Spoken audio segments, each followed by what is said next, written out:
The other day, I was thinking about people who love to be in secret competition with people, and I was thinking about how spiritual that actually is. Like, I don't think I ever really thought deep about the spiritual implications of secret competitors. It's really spiritual warfare, not only on the victim, but on the secret competitor themselves. And I don't think they actually realize that because secret competitors are playing a game. They're playing a game that they created in their head. Let's start there, okay? And this is why I'm saying like it's spiritual. You're playing a made up game in your mind by yourself. And you let that game constantly consume your mind to the point you believe that this game is actually real and that the person you're competing against is playing with you and they're not. You're the only one that's playing. It's like you're playing against yourself. It's you versus you. It's not you versus the person you're competing with. It's really you versus you. It's all starting in the mind. The enemy loves to attack the mind. So you created this thing that doesn't exist and you feed it. You don't stop those thoughts, right? This is why the Bible tells us to cast down certain imaginations, right? If you let those imaginations constantly play in your mind, eventually you're going to end up feeding into it. We know that secret competition is rooted in like jealousy and envy, low self-esteem, lack of confidence, lack of self-love, things of that nature, right? It's rooted in a lot of different things. So instead of them actually working on that, right? Because again, it's you versus you. Instead of them working on self and getting help or healing or dealing with those issues that's causing them to compete in the first place, they would rather play this game, wake up every day, right? Some people will stalk you, they will watch you very closely. Some people will even map out a whole plan to be your friend, to be around your family, to be around your children. They will purposely plot to get close to you just so they can compete with you. So you mean to tell me that's not a sick mindset to have? So it tells me that they also don't believe that God has a plan for their life. It also tells me that they either don't believe that God has a plan for their life or they know that, but they're rejecting it. So they would rather take matters into their own hands and say, hey, Lord, I reject whatever plan that you have for my life. I see this person over here that I'm jealous of. They may have something that I lack. And I would rather play this sick, twisted game in my mind with myself and compete with them in hopes of taking their blessings, in hopes of taking things that belongs to them, in hopes of taking their place, because I don't like self, which is also saying that, God, I don't like how you made me. I don't like how you designed me. There's some self-hatred there. You don't really believe that God made you wonderfully and beautifully. You don't believe that God has a plan for your life.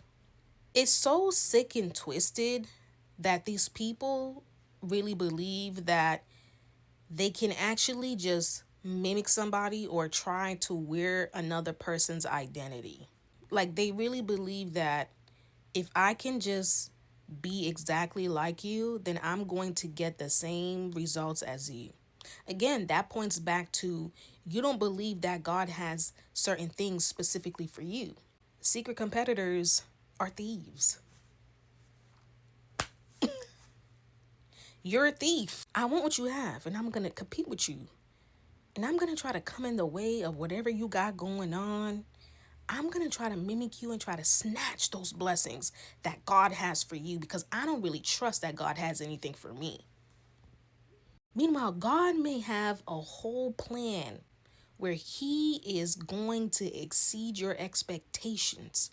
But because they let jealousy and envy consume them, they can't even see that. These things like jealousy and envy, those things blind you. God could be right in your face like, I got blessings for you right here. With your name on it. But because you got so much hatred and jealousy and envy in your heart, you don't even see that. I want what they have. I want to compete with them. I only want whatever God has for me. I will never compete with anybody over anything. Not a man, right? I don't know why women be thinking that. Let me not even get into that. But I'm not competing with anybody over this. I don't want nothing that anybody has. I don't want it because it's not for me. What God has for me is for me. It has my name on it. What's for you is for you, right? I only want what my name is on. Because if God has something for me, then I know it's good. But those people, they think that something that belongs to somebody else will be good for them. It's also a lack of self-control, and self-control is one of the fruits of the spirit. Instead of them figuring out the root cause as to why they're behaving the way that they do and why they feel a certain way and why their emotions are a certain way when they're intimidated by someone or when they're in the presence of someone who they deem as better than them. Instead of them actually questioning themselves and saying, hey, why do I respond a certain way whenever I feel like somebody is better than me?